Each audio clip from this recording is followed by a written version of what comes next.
It's been over a year since the M4 bridge north of Durban was washed away by floods, but Sanral is set to appoint a contractor to repair it. Motorists left frustrated and they want an explanation. Our reporter Lethiwe Mdluli is keeping an eye on that bridge for us, as she did along with her colleagues last year when those visuals were broadcast around the country of that bridge, a bridge that we now all know so well. Lethiwe, where do we stand right now with regards to the repair of that bridge?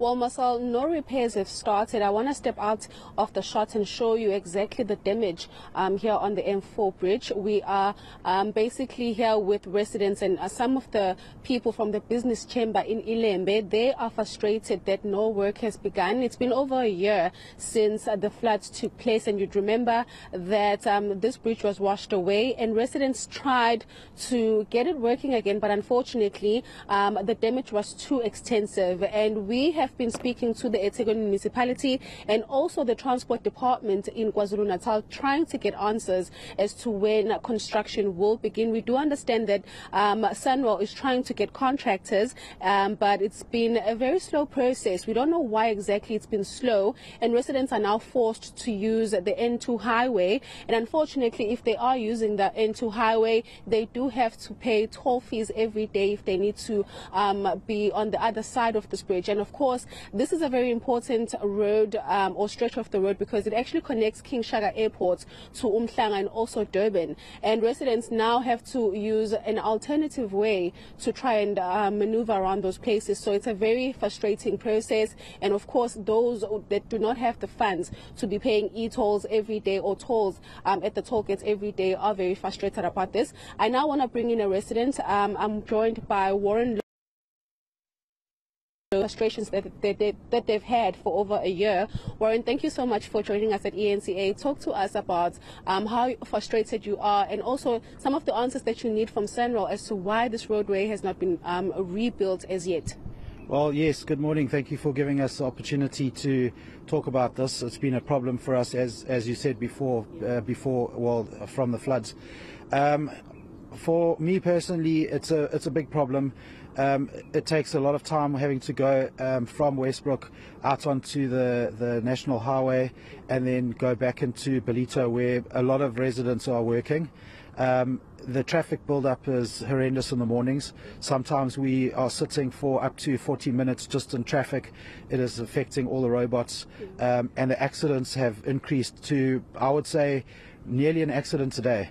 Because what's happening is that at the toll road, us residents that are going north, they're not pay. We don't pay for the toll.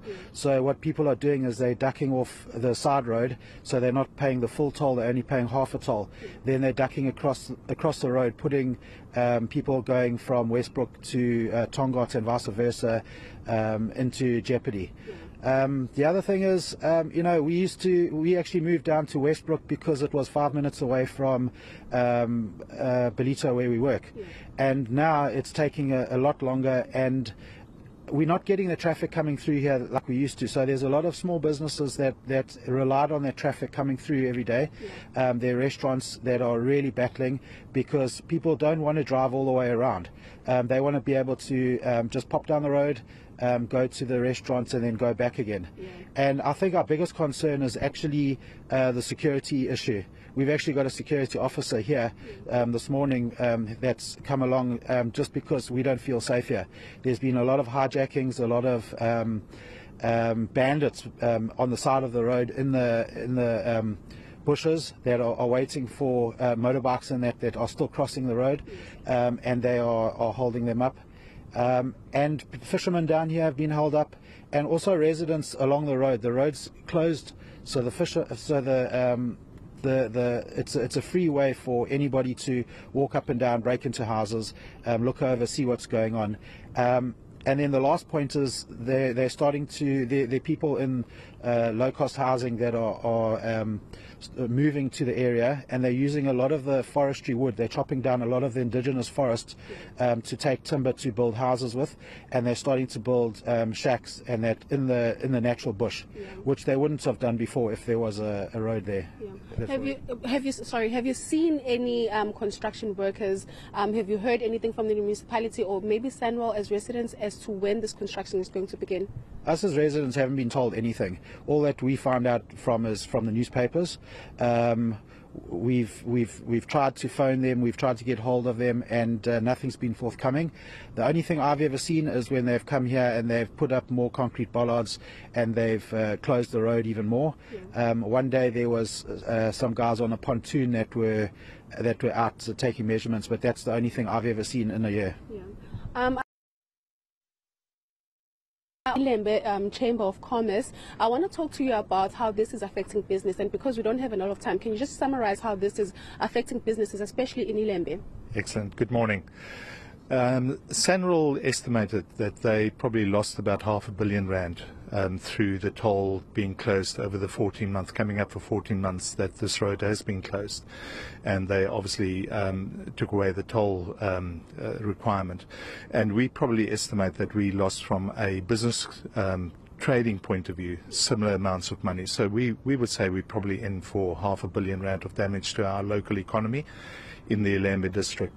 It ranges. National retailers, their turnover are down between 10 to 17%.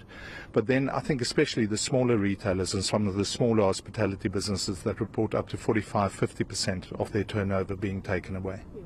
Cobus, I'm going to speak to you some more, but because of time, I'm just going to have to wrap. So businesses are suffering because of the roadway being closed, and unfortunately there's been no information as to when construction will begin. But of course we will be speaking to the Department of Transport here in KwaZulu-Natal just to basically get more answers and see when construction will begin, and so that we can have some of the questions that residents have answered.